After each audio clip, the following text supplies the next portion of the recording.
चित्रपट आणि रंगभूमी ही दोन्ही माध्यमे आपल्या सशक्त, सहज अभिनयाने आणि रुबाबदार व्यक्तिमत्वाने गाजवलेले अभिनेते गायक म्हणजे अरुण सरनाईक। त्यांच्यातील अभिनेत्याचे आणि माणूसपणाचे विविध रंग, त्यांचे कुटुंबीय व सहकलाकारांनी सांगितलेल्या अनेक आठवणीतून पुण्यात रसिकांना अनुभवता आले। निमित्त होते त्यांच्या कन्या डॉक्टर सविता सरनाईक नाईक नवरे यांनी निर्मित केलेल्या पप्पा सांगा कोणाचे या माहितीपटाच्या प्रीमियर शोचे। मराठी नाट्य व चित्रपटसृष्टीत गाजलेला एक देखणा चेहरा म्हणून स्वर्गीय अरुण सरनाईक रसिकांना परिचित आहेत। अरुण सरनाईक यांचा जीवन प्रवास सर्वांसमोर यावा, नव्या पिढीला तो समजावा या हेतूने त्यांच्या कन्या डॉक्टर सविता सरनाईक नाईक नवरे यांनी आपल्या वडिलांवर पप्पा सांगा कोणाचे या माहितीपटाची निर्मिती केली आहे। या माहितीपटाच्या प्रीमियर प्रसंगी सरनाईक यांच्यासह काम केलेल्या कलाकारांनी, दिग्दर्शकांनी त्यांच्या आठवणींचा पट पुण्यातील बालगंधर्व रंगमंदिरात उलगडला।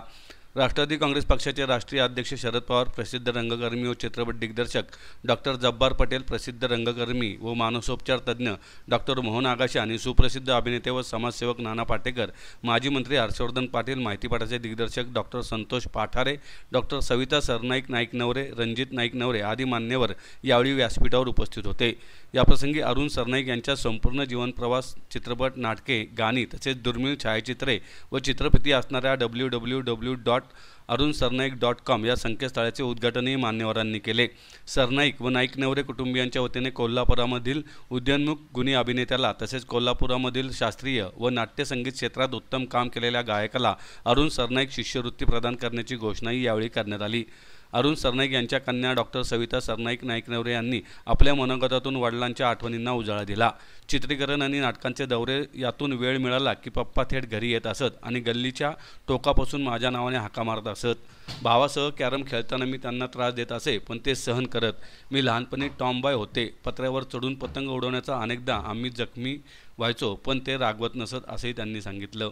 अभिनेता नाना पाटेकर यांनी सहजता हे सरनाईक यांच्या अभिनयाचे वैशिष्ट्य होते आणि अशा अभिनयाचा आदर्श म्हणजे अरुण सरनाईक असे उद्गार काढले। डॉक्टर मोहन आगाशे म्हणाले, अभिनिवेश नसणारा मोठा नट आणि त्यांच्यातील माणूसपणा मला अधिक भावत राहिला।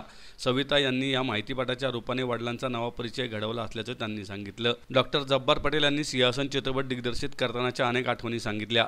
या माहितीपटात अरुणच्या जीवनाचा उत्तम आढावा मांडला आहे असे ते म्हणाले।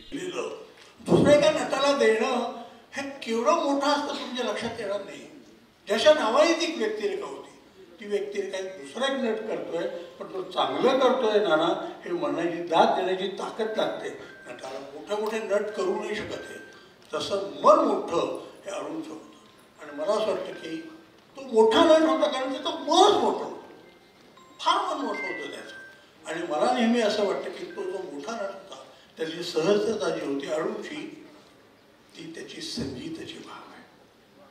त्याचं जे संगीत गाणं घराण्यातून आलेलं, किराणा घराण्यातलं हे गाणं जे होतं त्याचा शांतपणा, विलंबित लय काय आहे, मध्य काय आहे आणि द्रुत काय आहे याचं इतकं उत्तम त्याला ज्ञान होतं। बॅकस्टेज जायचा माझा त्याचा प्रत्यक्ष परिचय सिंहासनच्या शूटिंगच्या दरम्यानच झाला।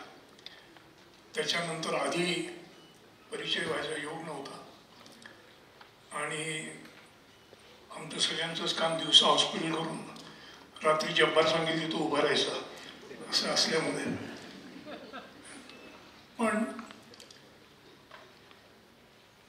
तो वागत असताना कुठेही तो मोठा नट आहे याचा लवलेश नसायचा। माणूस म्हणून तो मला इतका भावलेला आहे आणि म्हणजे हे अवघड आहे एका नाटकाकडे एवढी, म्हणजे त्यांनी काय काय केलेलं आहे तुम्ही तर बघितलं। मला सुद्धा बऱ्याच गोष्टी आज कळल्या। आधी दिग्दर्शकांना म्हटलं की तुमच्यामध्ये कुठलीच क्रांती तुमच्या ह्याच्यात दिसत नाही। तो म्हणला असं नाही, माझ्या चित्रपटामध्ये मी प्रत्येक वेळी सूर्योदय दाखवलेला आहे, त्यांच्याकडच्या मर्यादा आहेत, त्याच्यामध्ये ती क्रांतीच आहे। तर त्यामुळे आपण फार नशिबान आहोत की अशी मंडळी आपल्या वाट्याला आली। जब्बारनी मगाशी सांगितलं की प्रत्येकाला रुपया दिला, तसं नाही। मागल्या वेळी मी शरदराव बोललो होतो, मला 5,000 रुपये ठरले होते, त्यातले 3 दिले, 2 बाकी आहेत। बाकी त्यांना परवडत होता 1 रुपया, मला परवडत होतं, मी पोटात होतो नवीन होतो। पण जब्बारने त्या एका सिनेमामध्ये सिंहासनमध्ये मला घेतलं, त्याच्यानंतर पुन्हा कधीही कुठलाही कुठल्याही सिनेमामध्ये घेतलं. त्याचा अनुभव इतका दांडगा होता माझा. त्यामुळे असं आता तो नंतर बोलताना जब्बार इतकं असं काहीतरी सांगेल ना, हो कुठं सांगतो त्याला ते प्रेमाने. तिथे मगाशी म्हणाले ना गोडबोले, गोडबोले नाही त्याला मी लब्बाड पटेल म्हणतो.